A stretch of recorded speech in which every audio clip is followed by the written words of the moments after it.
Doctor గారు ఇంకా బయటికి రాలేదు. లలితకి ఎలా ఉందో? ఏం పర్వాలేదన్నయ్య, నువ్వేం ఆదుతా పడకు. డాక్టర్ గారు, లలిత కడుపు కొంచెం కష్టంగా ఉంది. నా సాయశక్తిలో ప్రయత్నిస్తాను. ఇదిగో అర్జెంటుగా పట్టణం వెళ్ళి మందులు తీసుకురండి. అలాగే అన్నయ్య, దేనికైనా మంచిది నువ్వే ఇక్కడ ఉండు, నేను వెళ్ళి మందులు తీసుకొస్తాను.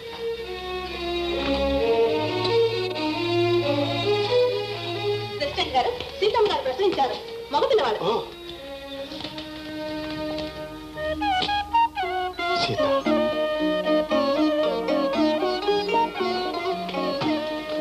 బాబు చూసారా, ముమ్మూర్తులా మీరే. మన పుణ్యం ఫలించింది. లలితకి ఎలా ఉందండి? కష్టపడుతుందని డాక్టర్ గారు చెప్పారు. లలితమ్మ గారు ప్రశ్నించారండి, డాక్టర్ గారు పిలుస్తున్నారు. లలిత ప్రశ్నించిందంట. ఇప్పుడు పుట్టిన బిడ్డ చనిపోయాడు,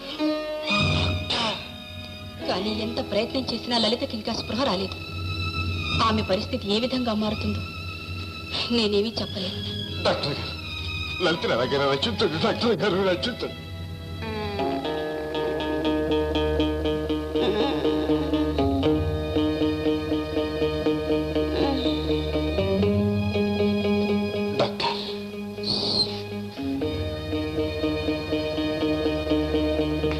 ఆమె గుండె చాలా బలహీనంగా ఉంది. స్పృహ వచ్చిన తర్వాత తన బిడ్డ చనిపోయాడని తెలిస్తే ఆ షాక్కి ఆమె తట్టుకోలేదు. ఆమె బ్రతకడం కష్టం.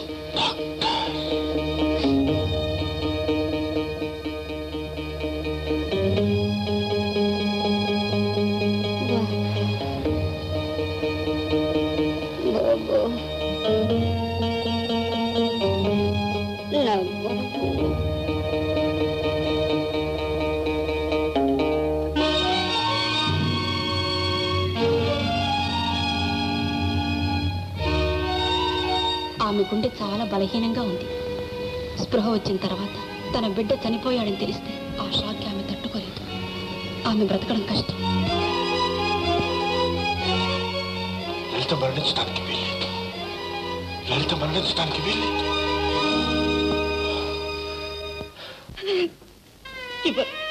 నేనిప్పుడు ఈ బిడ్డ కోసం నేనెంత పరితపించిపోయానో మీకు తెలియదు.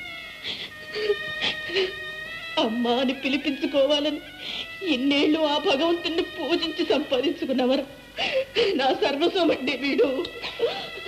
సీత, నేను చెప్పేది కష్టం విను. వద్దు, మీరింక నాకేమీ చెప్పొద్దు. ప్రపంచంలో ఏ తల్లి చెయ్యలేని త్యాగాన్ని నన్ను చేయమంటారు. నా వల్ల కాదు. నాకున్న ఈ ఒక్క ఆనందాన్ని నేను వదులుకోలేను. నన్ను బలవంతం చేయకండి. సీత, నా మాట విని సీత. నీ బిడ్డ పరాయి ఇంటికి వెళ్ళటం లేదు.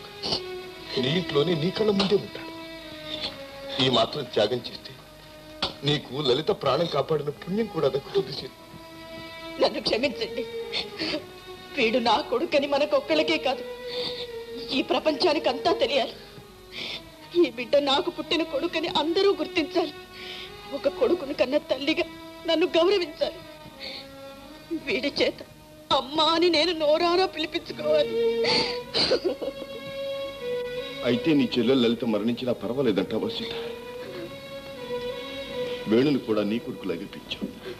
కొడుకు జీవితం నాశనం అయిపోతుంటే సాయం చేయగలిగిన తల్లి మానేస్తుందట.